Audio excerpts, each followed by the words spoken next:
Episode 13 kidnapped. कुछ देर बाद सौम्या को होश आया तो वो किसी गाड़ी में बैठी हुई थी। उसे कुछ भी समझ नहीं आया। वो हेल्प मांगना चाहती थी, लेकिन उसे डर लग रहा था। उसने अपने पेट को पकड़ा हुआ था ताकि उसके बच्चे को कुछ हो न जाए। वो काफी डरी हुई लग रही थी। तभी वो कार एक बड़े से बंगलों के सामने आकर रुकी। उन लोगों ने सौम्या को बाहर निकाला और अपने साथ ले जाने लगे। सौम्या बार बार खुद को छुड़ाने की कोशिश कर रही थी। ऋषित अपनी व्हीलचेयर में बैठा उस लड़की के आने का वेट कर रहा था। उसने राठी को देखते हुए पूछा, कहाँ है वो लोग? राठी, उस लड़की को बिल्कुल भी तकलीफ नहीं होनी चाहिए। राठी ने जवाब दिया, जी सर, मैंने उन्हें अच्छे से समझा दिया है। वो लोग कुछ देर में पहुंचने वाले हैं। ऋषित ने सर हिलाया और दरवाजे की तरफ देखने लगा। तभी बाहर से जैसे ही गाड़ी रुकने की आवाज आई, ऋषित खुश हो गया। उसे पूरी उम्मीद थी अब वो उस लड़की से वापस मिलने वाला था। ऋषित की एक्साइटमेंट उसकी आंखों में छलक रही थी। उससे बिल्कुल भी सब्र नहीं हो रहा था, इसलिए वो अपने व्हीलचेयर को रिमोट से कंट्रोल करके दरवाजे की तरफ जाने लगा। इस वक्त ऋषित अपने जज्बात बयां नहीं कर सकता था। उसे इस वक्त अजीब तरह की खुशी हो रही थी। तभी कुछ लोग एक लड़की को लेकर कमरे में दाखिल हुए। उन लोगों ने उस लड़की को ऋषित के सामने लाकर खड़ा कर दिया। उस लड़की ने उन गुंडों को देखते हुए कहा, आखिर तुम लोग मुझे यहाँ लेकर क्यों आए हो? मेरे पास कुछ भी नहीं है। मेरी किडनैपिंग करके तुम लोगों को कुछ भी नहीं मिलने वाला है। क्या ये कोई प्रैंक है या फिर तुम? उद्धरण चिन्ह। ये कहते ही उस लड़की की नज़र ऋषित पर पड़ी और उसके होश उड़ गए। वो हैरान परेशान सी ऋषित को देखने लगी। उसने अपने आप से कहा, ऋषित मल्होत्रा ये यहाँ क्यों है?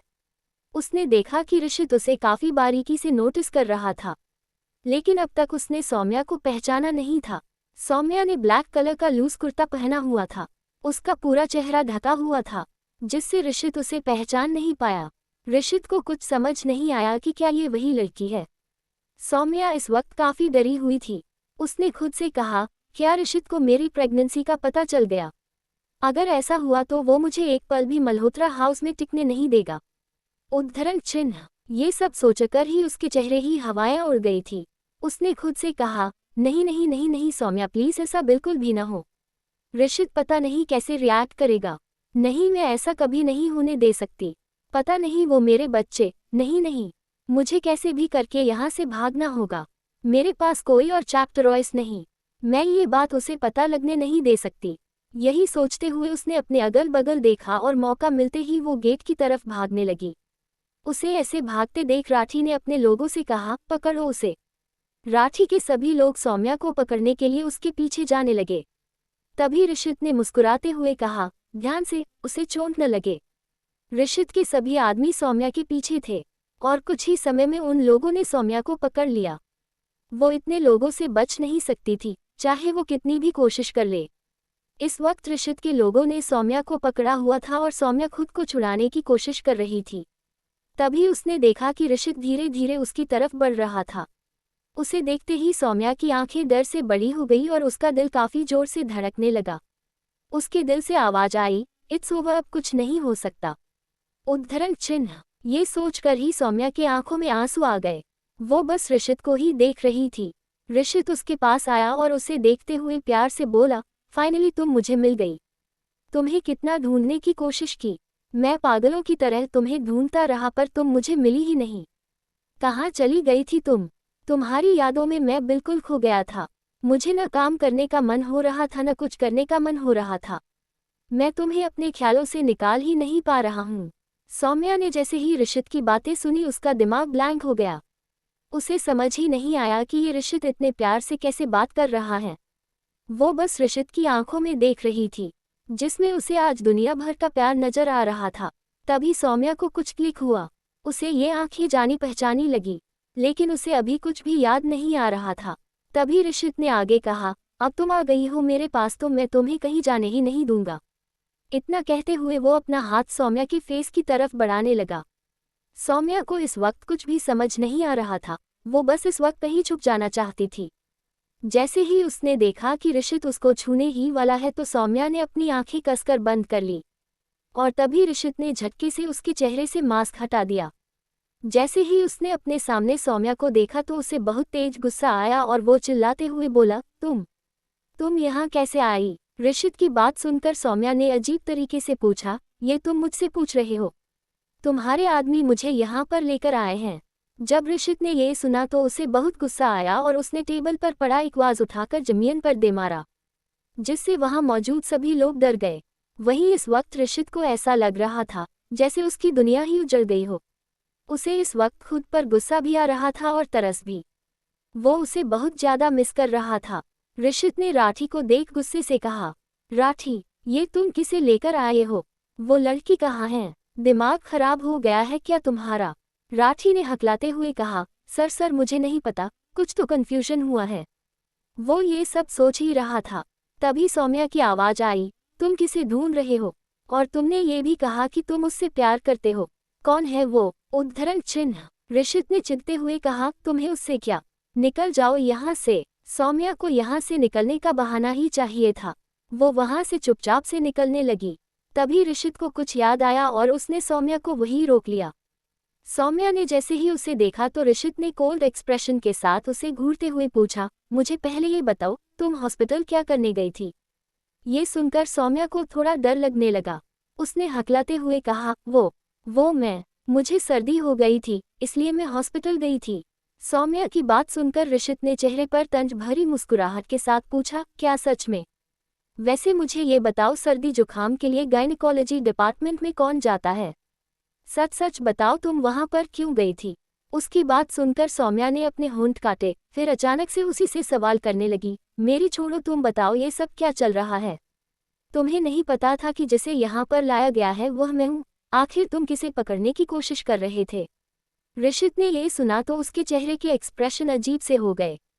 वह तो उस लड़की को ढूंढने की कोशिश कर रहा था जिसे वो पसंद करता है, लेकिन उसने उम्मीद नहीं की थी कि उसके आदमी इत्तेफाक से ही सौम्या को उठाकर ले आएंगे। हालांकि सबसे बड़ा सवाल था कि सौम्या वहां पर कर क्या रही थी। इस बारे में सोचते हुए ऋषित ने गहरी आवाज में कहा, मैं क्या कर रहा हूँ, क्यों कर रहा हूँ, इससे तुम्हारा कोई लेना देना नहीं है।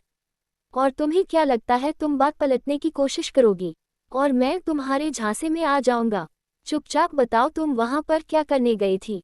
जब सौम्या ने ये सुना तो उसके चेहरे के रंग उड़ गए। उसके पास कोई ढंग का बहाना नहीं था, इसलिए वह बेहद घबराई हुई नजर आने लगी। उसके माथे पर पसीना आ गया और होंठ कांपने लगे।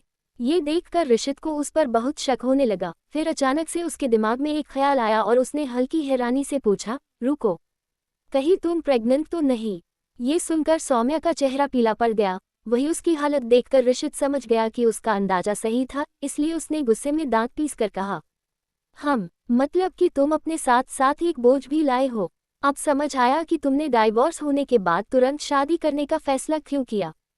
तुम चाहती थी कि मल्होत्रा खानदान इस नाजायज बच्चे को अपना नाम दे। उसकी बात सुनकर सौम्या के चेहरे पर डर नजर आने लगा। वह तो किसी को भी इस बारे में बताना चाहती थी, लेकिन उसे क्या पता था कि उसके साथ ऐसा कुछ हो जाएगा। हालांकि फिर भी सौम्या ने अपने डर को छुपाते हुए ऋषित की तरफ देखकर कहा, तुमसे किसने कहा कि मैं प्रेग्नेंट हूँ? क्या मैं चैप्टर कप के लिए वहां पर नहीं जा सकती? ऋषित ने ये सुना तो चेहरे पर कोल्ड एक्सप्रेशन के साथ कहा, लगता है कि तुम अब भी सच नहीं कहोगी। कोई बात नहीं, मेरे पास लोगों के मुंह से सच निकलवाने के अपने तरीके हैं। वैसे भी ऋषित मल्होत्रा को झूठ और फरेब से सख्त नफरत है। इतना कहने के बाद उसने अपने आदमियों की तरफ देखकर गहरी आवाज में कहा, इसे हॉस्पिटल ले जाओ, फिर चेकअप करवाने के बाद रिपोर्ट्स मेरे पास लेकर आना। जब बॉडीगार्ड्स ने ये सुना तो उन्होंने तुरंत सौम्या को पकड़ लिया, लेकिन सौम्या ने उनसे छूटने की कोशिश करते हुए कहा, नहीं, तुम लोग मुझे ऐसे लेकर नहीं जा सकते। ऋषित, प्लीज मुझे जाने दो। ये सुनकर ऋषित की आंखों में कोल्डनेस नजर आने लगी। फिर उसने बिल्कुल शैतानों की तरह गहरी आवाज में कहा, तुम्हें जाने दूंगा। देखो सौम्या, तुम्हें अपनी औकात नहीं भूलनी चाहिए। इसके अलावा अगर मुझे पता चला कि तुम सच में प्रेग्नेंट हो तो मैं तुम्हारा क्या हाल करूंगा ये तुम सोच भी नहीं सकती। राठी, इसे ले जाओ यहाँ से। ऋषित की बात सुनकर राठी और बाकी गार्ड सौम्या को तुरंत वहां से लेकर चले गए। वही ऋषित के चेहरे पर गुस्सा नजर आने लगा। एक तो वह उस लड़की से मिल नहीं पाया था जिसे वो इतना चाहता था, और दूसरी तरफ सौम्या के प्रेग्नेंट होने पर उसे शक होने लगा था। इसी वजह से उसका गुस्सा बेहद बढ़ गया था। लगभग 1 घंटे बाद ऋषित के हाथ में रिपोर्ट्स थी, जिसे देखकर ऋषित का चेहरा गुस्से से लाल हो गया। उसने उन पेपर्स को सौम्या के मुंह पर फेंका और गुस्से से सौम्या को घूरते हुए कहा, तुमने और तुम्हारे परिवार वालों ने हमारे साथ धोखा किया। उन्होंने सोच भी कैसे लिया कि हम किसी और के नाजायज बच्चे की जिम्मेदारी उठाएंगे। साहनी परिवार ने न केवल एक तलाकशुदा लड़की को मेरे गले बांध दिया, बल्कि उसके एक्स हस्बैंड के बच्चे को भी हमारे परिवार का नाम दिलवाने की कोशिश की। तुम लोगों को शायद अपनी जान प्यारी नहीं। मैंने पहले दिन पर भी तुमसे कहा था कि मुझे झूठ और फरेब से सख्त नफरत है। फिर भी तुम लोगों ने हमें धोखा दिया और झूठ बोला। उसकी बात सुनकर सौम्या बेहद घबरा गई, पर उसने तुरंत समझाते हुए कहा, नहीं ऐसी बात नहीं है, प्लीज मेरी बात सुनो। उसकी बात को बीच में ही रोकते हुए ऋषित ने उसके चैप्टरन को कसकर पकड़ लिया और उसे घूरते हुए कहा, ठीक है तो मैं तुम्हें एक मौका देता हूँ। तुम इस बच्चे को एबॉर्ट करवा दो और मैं तुम्हें मल्होत्रा परिवार का हिस्सा बने रहने दूंगा। ये सुनकर सौम्या रोते हुए बोली, अपना सर हिलाते हुए बोली, नहीं प्लीज ऐसा मत करो। ये सुनकर ऋषित के चेहरे के एक्सप्रेशन और भयानक हो गए। फिर भी उसने खुद के गुस्से को काबू करते हुए चेहरे पर एक तंज भरी मुस्कुराहट के साथ पूछा, नहीं, तुम्हें क्या लगता है कि मैं अपाहिज हूं तो तुम्हारे एक्स हस्बैंड के बच्चे को अपना लूंगा? तुम्हें सच में मैं इस तरीके का इंसान लगता हूँ? ऋषित की बात सुनकर सौम्या ने अपना सर झटकते हुए कहा, नहीं ऐसी बात नहीं है, मैंने ऐसा कुछ भी नहीं सोचा। उसकी बात सुनकर ऋषित ने गुस्से में अपने दांत पीसते हुए कहा, अब न ही मैं तुम्हें छोड़ूंगा और न ही तुम्हारे पेट में पल रहे इस नाजायज बच्चे को। तुम दोनों को ऋषित मल्होत्रा को धोखा देने की कीमत चुकानी पड़ेगी। कब पता चलेगा ऋषित को कि वो लड़की सौम्या ही थी और ये बच्चा भी उसका था? क्या वो अपने ही बच्चे को गिरवा देगा? कैसे करेगी सौम्या इस सिचुएशन से डील? Episode 14 abortion. ऋषित गुस्से में सौम्या को घूर रहा था। गुस्से के साथ साथ सौम्या को ऋषित की नज़रों में अपने लिए घिन साफ साफ दिखाई दे रही थी। ऋषित की इन नज़रों को देखकर सौम्या को ऐसा लगने लगा कि ऋषित की नज़रों में वो इस दुनिया की सबसे घिनौनी लड़की हो। सौम्या अच्छे से जानती थी कि वो ऋषित के सामने अपनी सिचुएशन को कितनी भी अच्छी तरह से क्यों न एक्सप्लेन कर ले, पर ऋषित उसे गलत ही समझेगा। फिर भी सौम्या ने उसे समझाने की कोशिश की और ऋषित से कहा, प्लीज़ ऋषित मुझे कुछ दिन का टाइम दो। सौम्या की बात सुनकर ऋषित उसे और भी बुरी तरह से घूरने लगा। ऋषित की गुस्से से भरी नज़रों को देखकर सौम्या ने मन ही मन कहा, कितनी फूटी किस्मत है मेरी। हालांकि वो रात सौम्या के लिए बहुत यादगार थी, पर उससे सौम्या को प्रेग्नेंट होने की बिल्कुल उम्मीद नहीं थी। जब से ऋषित से उसकी शादी हुई थी, तब से ही सौम्या को ऐसा लग रहा था कि उसकी पूरी दुनिया ही उथल पुथल हो गई हो। सौम्या बस यही सोच रही थी कि अगर ऋषित के साथ उसका रिश्ता टूट गया तो उसका परिवार, जिसके लिए वो इतना सब कुछ बर्दाश्त कर रही है, वो पूरी तरह से बर्बाद हो जाएगा। सौम्या के दिमाग में इस वक्त इतना कुछ चल रहा था कि उसे समझ ही नहीं आ रहा था कि उसे अभी क्या करना चाहिए और क्या नहीं। सौम्या का पूरा दिमाग ब्लैंक हो चुका था। अपने ख्यालों में खोए हुए ही सौम्या का हाथ उसके पेट पर चला गया। उसने आज पहली बार अपने अजन्मे बच्चे को देखा था, कितना छोटा सा था वो। उसे याद करते ही सौम्या की आंखें भर आई। अपने अंदर एक नन्ही जान को महसूस करते हुए सौम्या को डर लगने लगा कि कहीं ऋषित उस बच्चे को कुछ कर न दे। वह मन ही मन सोचने लगी, अगर मैं किसी और के बच्चे को जन्म दूंगी तो मल्होत्रा परिवार में उसके लिए कोई जगह नहीं रह जाएगी, और शायद मेरे बेबी को ये लोग नुकसान पहुंचाने की भी कोशिश कर सकते हैं। यही सब सोचते हुए उसके माथे पर पसीना उभर आया और उसका हाथ अपने पेट पर चला गया। वो उस आदमी को याद करने लगी, आखिर कहाँ हो तुम? अगर तुम मेरे पास होते तो मुझे ये सब सहना ही नहीं पड़ता। सौम्या अभी अपनी सोच में गुम ही थी कि तभी ऋषित उसे नफरत से देखते हुए बोला, मिस सौम्या, 3 दिन, तुम्हारे पास सिर्फ 3 दिन है। अगर तुम 3 दिनों में अपने पेट में पलने वाले इस नाजायज बच्चे को अबॉर्ट नहीं करवाती हो तो मल्होत्रा परिवार में तुम्हारे लिए कोई जगह नहीं है। 3 दिन, सौम्या ने मन ही मन में सोचा और थोड़ा रिक्वेस्ट करते हुए ऋषित से बोली, ऋषित प्लीज मुझे थोड़ा और टाइम दे दो। सौम्या की बात सुनकर ऋषित एक बार फिर उसे ताना मारते हुए बोला, और टाइम दे दूं ताकि तुम अपना फायदा और नुकसान अच्छे से सोच लो और डिसाइड कर सको कि तुम्हें पैसे और अपने बच्चे में से किसे रखना है। वैसे भी तुम मेरे साथ पैसे के लिए ही तो हो। अपनी बात खत्म करते हुए ऋषित ने सौम्या को धक्का दे दिया। ऋषित का धक्का इतना जोरदार था कि सौम्या थोड़ी दूर जा गिरी। उसने अपने हाथों से अपने पेट को कवर किया हुआ था, पर ऋषित ने सौम्या की इस हालत पर कोई ध्यान नहीं दिया और लाठी के साथ उस विला से बाहर चला गया। ऋषित की इस हरकत पर सौम्या की आंखें भर आई। सौम्या ने खुद से कहा, ये इंसान नहीं, शैतान है, इसके दिल में कोई दया नहीं है, अपने घमंड के आगे इसे कुछ भी नहीं दिखता। उद्धरण चिन्ह। सबके जाने के बाद अब सौम्या इस बड़े से विला में अकेले रह गई थी। सौम्या विले की ठंडी जमीन पर ऐसे पड़ी हुई थी जैसे उसमें कोई जान ही ना हो। साथ ही सौम्या ने अपना एक हाथ अपने पेट पर रखा हुआ था। एक लड़की चाहे कितनी ही बेफिक्र क्यों ना हो, पर जब उसे इस बात का एहसास होता है कि उसके अंदर एक और जिंदगी पल रही है, तो अचानक से ही उसके अंदर बहुत सारी ममता और प्यार अपने बच्चे के लिए आ जाती है। ऐसा ही कुछ इस वक्त सौम्या के साथ भी हो रहा था।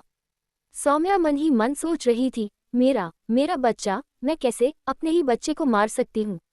ये सब तो मेरी गलती है, ये सब तो मेरे कारण हुआ है। इसमें इस नन्ही जान की क्या गलती है? मैं इसे मारकर इसे किस बात की सजा दूंगी? क्या इस नन्ही सी जान को मारकर मैं एक भी दिन चैन की सांस ले पाऊंगी? पिछले कुछ वक्त में सौम्या के साथ बहुत कुछ हुआ था और सौम्या ने ये सब बर्दाश्त भी किया। उसे इन चीज़ों से इतना फर्क नहीं पड़ा जितना फर्क उसे अपने बच्चे को अबॉर्ट करने के ख्याल भर से पड़ रहा था। सौम्या अपनी ममता और अपने परिवार की इज्जत के बीच में फैसला नहीं कर पा रही थी। उसे नहीं समझ आ रहा था कि वो किसे चुने और किसे छोड़ दे। सौम्या की आंखों से आंसू किसी झरने की तरह बह रहे थे। लंबे समय तक इसी तरह ठंडे फर्श पर बैठे रहने के बाद सौम्या ने अपना फ़ोन निकाला और अपनी सबसे अच्छी दोस्त प्राची को कॉल किया। वैसे भी जब इंसान को कोई रास्ता समझ में नहीं आता है, तो वो अपनी सारी बातें किसी ऐसे इंसान के साथ शेयर करना चाहता है जिस पर वो सबसे ज़्यादा भरोसा करता हो। प्राची उसकी सबसे अच्छी दोस्त थी। वो दोनों एक दूसरे के साथ खुशी में शामिल हो ना हो, पर एक दूसरे के दुख में वो हमेशा एक साथ रहते थे। कुछ ही रिंग्स में प्राची ने सौम्या का कॉल उठा लिया। प्राची हमेशा की तरह अपनी चहकती आवाज में बोली, सोमू बता आज मुझे कैसे याद कर लिया? पिछले कुछ दिनों से तो तू मुझे भूल ही गई थी। सौम्या ने कहा, कुछ भी ठीक नहीं है यार, मुझे तुझसे मिलना है, मैं तुझे एड्रेस भेज रही हूँ, तू जल्दी से वहाँ पहुँच। इतना कहकर सौम्या ने फ़ोन रख दिया था। कुछ देर बाद सौम्या और प्राची एक रेस्टोरेंट में बैठे हुए थे। सौम्या ने अपनी दोस्त प्राची के साथ इस बारे में 2 घंटे तक बातचीत की। सौम्या ने उसे रोते हुए कहा, यार अब तू ही बता मैं क्या करूं? प्राची मैं बहुत थक चुकी हूं अब और नहीं लड़ा जाता मुझसे। प्राची ने कहा, खुद को संभाल सौम्या, हम ढूंढ लेंगे कोई ना कोई सल्यूशन। तू ऐसे ही हार नहीं मान सकती। प्राची की बात सुन सौम्या शांत हो गई। सौम्या की बात पूरी सुनने के बाद दोनों ने ध्यान से प्रॉब्लम को एनालाइज किया। फिर प्राची ने कहा, सौम्या तू ये बच्चा अबॉर्ट करा दे। सौम्या का दिल उसके लिए तैयार नहीं था। सौम्या बोली, नहीं प्राची, मैं ऐसा नहीं कर सकती, वो मेरा बच्चा है, मैं कैसे उसे मार दूँ? वो जोर जोर से रोने लगी। प्राची ने उसे देखते हुए कहा, जिस हिसाब से तूने मुझे उस आदमी के बारे में बताया है, मुझे वो काफ़ी ज़्यादा डेंजरस लगता है। अगर तुम इस बच्चे को उस आदमी से छुपा कर जन्म भी दे देती हो तो भी ये इम्पॉसिबल है कि तुम उसे ऋषित जैसे डेंजरस आदमी से बचा पाओ। तुम्हें अच्छे से पता है कि उनका कितना ज़्यादा दबदबा है, तुम उससे किसी भी तरह से बच नहीं पाओगी। सौम्या ने कहा, तू सही कह रही है, मुझे कोई न कोई फैसला लेना ही होगा। प्राची ने सौम्या को बताया, ऋषित मल्होत्रा कोई आम इंसान नहीं है। सौम्या उससे पंगा लेने से पहले तू अच्छे से सोच ले, आज अगर वो तेरे बच्चे के खिलाफ हो गया है तो वो तुझे, तेरे बच्चे, तेरे परिवार को कभी चैन से नहीं रहने देगा, सब बर्बाद कर देगा। सौम्या ने भी इस बारे में बहुत सोचा, हालांकि उसका दिल उसके बच्चे में ही अटका हुआ था, पर सौम्या ये बात भी अच्छे से जानती थी कि अगर उसने अपने बच्चे को चुना तो उसका पूरा परिवार बर्बाद हो जाएगा। अपने इस फैसले के साथ सौम्या के दिल में ऋषित के लिए नफरत और ज़्यादा बढ़ गई थी। एक बार को तो सौम्या को ऐसा लगा कि इस दुनिया में अगर वो किसी से सबसे ज़्यादा नफरत करती थी तो वो सिर्फ ऋषित ही था, क्योंकि ऋषित की वजह से ही उसे अपने अंदर पल रही इस नन्ही सी जान को मारना पड़ रहा था। सौम्या अच्छे से जानती थी कि प्राची सब सही बोल रही थी। सौम्या ने अपनी मर्जी से ही इस लाइफ को चैप्टरूज किया था। उसने अपनी मर्जी से अपने परिवार के बिजनेस, अपने माँ पापा और बहन को बचाने के लिए ऋषित से शादी करने का फैसला किया था। अब अगर ऋषित उसे छोड़ देगा तो उसके परिवार में भी उसके लिए कोई जगह नहीं होगी। बहुत सोचने के बाद सौम्या ने यह फैसला किया कि वो अपने परिवार को चुनेगी और अपने बच्चे को अबॉर्ट करवा देगी। यही सब सोचते हुए वो वहां से निकल गई थी। वहीं दूसरी तरफ ऋषित अपने ऑफिस में बैठा हुआ था।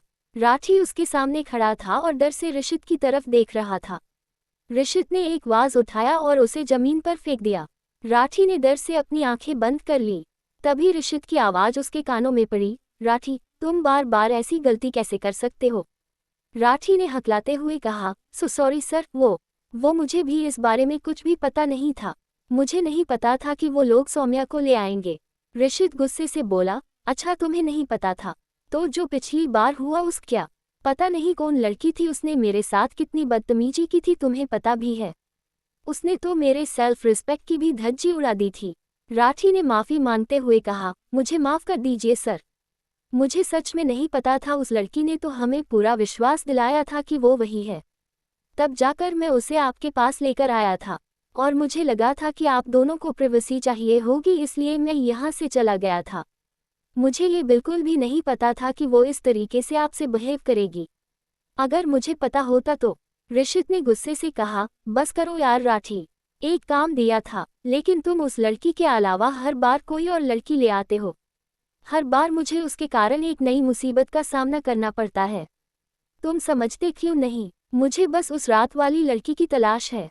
ये सब कहते हुए ऋषित की आंखों में अजीब सा दर्द उभर आया। उसकी आंखों में आंसू थे। उसने भरे गले से कहा, राठी मुझे उस लड़की की सच में जरूरत है। तुम प्लीज जल्द से जल्द उसका पता लगाओ।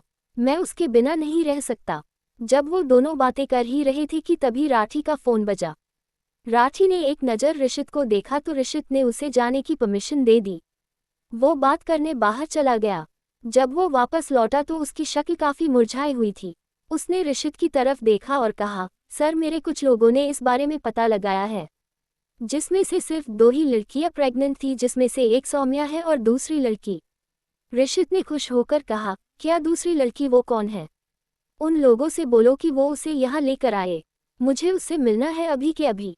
राठी ने सिर झुकाते हुए कहा, सर अब ये पॉसिबल नहीं है, क्योंकि 2 दिन पहले ही उसका एक बहुत बड़ा एक्सीडेंट हुआ था जिसमें उसकी मौत हो गई और मुझे पता चला कि ये लड़की उस पार्टी में भी मौजूद थी। ऋषित के चेहरे का रंग ही उड़ गया।